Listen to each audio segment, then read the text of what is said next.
నేను నా బిడ్డ ఇప్పుడు సప్తగిరి కాలనీలో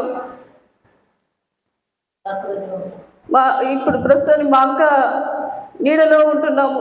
మాకు ఇల్లు వాకిలి ఏమీ లేదు, ఏ ఆధారం లేదు.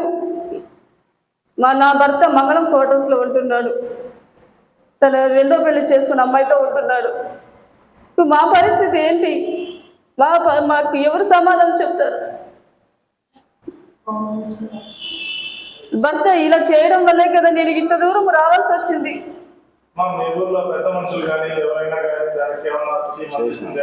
పెద్ద మనుషులు అందరూ, పెద్ద మనుషులు కూడా నా యొక్క బిడ్డ ఉండాలని, ఒక ఆడపిల్లకి అన్యాయం చేయకూడదని చాలా విధాలుగా ప్రయత్నించారు, మధ్యస్థాలు చేశారు.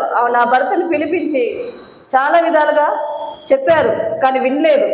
విన్నప్పుడు ఏం చేయాలి? వాళ్ళు ఎదురు కట్టినాక నన్ను డబ్బులు అడుగుతున్నారు.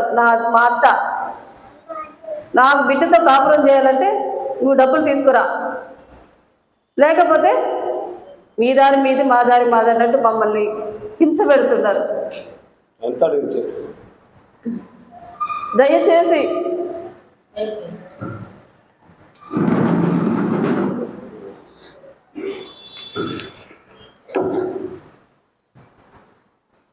దయచేసి నా బిడ్డకి నాకు న్యాయం చేయాలని ఇదే నా చివరి ప్రయత్నం.